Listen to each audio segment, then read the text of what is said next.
നിലമ്പൂർ നഗരസഭാ ചെയർപേഴ്സന്റെ ഔദ്യോഗിക വാഹനം ഇന്ധന കുടിശ്ശികയെ തുടർന്ന് കട്ടപ്പുറത്ത്. കുടിശ്ശിക പൂർണ്ണമായി അടച്ച ശേഷമേ ഔദ്യോഗിക വാഹനം ഉപയോഗിക്കൂവെന്ന് നഗരസഭാ ചെയർപേഴ്സൺ പത്മിനി ഗോപിനാഥ്. തിങ്കളാഴ്ച നടന്ന നഗരസഭാ ബോർഡ് യോഗത്തിൽ നഗരസഭാ വൈസ് ചെയർമാൻ കൂമഞ്ചേരി ഷൌക്കത്ത് അലിയാണ് വിഷയം യോഗത്തിൽ ഉന്നയിച്ചത്. ഇന്ധന കുടിശ്ശികയെക്കുറിച്ച് ഉദ്യോഗസ്ഥരോട് ചെയർപേഴ്സൺ വിശദീകരണം തേടി. 1,89,00,000 രൂപയാണ് കുടിശ്ശിക ഇനത്തിൽ അടയ്ക്കാനുള്ളത്. ഇത് സംബന്ധിച്ച ഫയൽ ക്ലിയറാക്കി പണം അടയ്ക്കാനാണ് നിർദ്ദേശം. പണം അടച്ച ശേഷം മാത്രമായിരിക്കും നഗരസഭാ ചെയർപേഴ്സൺ ഔദ്യോഗിക വാഹനമായി ഇന്നോവ കാർ ഉപയോഗിക്കുക. ഇന്ധന കുടിശ്ശികയുമായി ബന്ധപ്പെട്ട ഫയലിൽ ഉദ്യോഗസ്ഥ വീഴ്ചയുണ്ടായതും യോഗത്തിൽ വിമർശനമുണ്ടായി. ഒരേ ദിവസം ഒന്നിൽ കൂടുതൽ തവണ ചെയർപേഴ്സന്റെ ഔദ്യോഗിക വാഹനമായ ഇന്നോവ കാറിന് ഇന്ധനം അടിച്ചതായും രേഖകൾ വ്യക്തമാക്കുന്നു. ഇക്കാര്യത്തിൽ വ്യക്തമായ മറുപടിയില്ലാതെ ബന്ധപ്പെട്ട ഉദ്യോഗസ്ഥർ പ്രതിസന്ധിയിലായി. സെക്രട്ടറി, സൂപ്രണ്ട് എന്നിവർ അവധിയിലായതിനാൽ മറ്റുദ്യോഗസ്ഥരാണ് മറുപടി നൽകിയത്. കഴിഞ്ഞ നവംബർ, ഡിസംബർ മാസങ്ങളിൽ നഗരസഭാ ചെയർപേഴ്സന്റെ വാഹനത്തിന് ഇന്ധനമടിച്ച വകയിൽ പെട്രോൾ പമ്പിൽ കുടിശ്ശിക വരുത്തിയതോടെയാണ്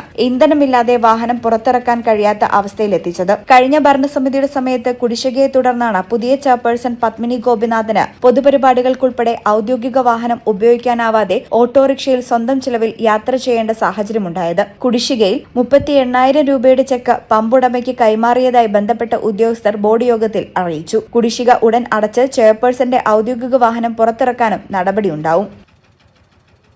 ഈ ചാനൽ നിലമ്പൂർ.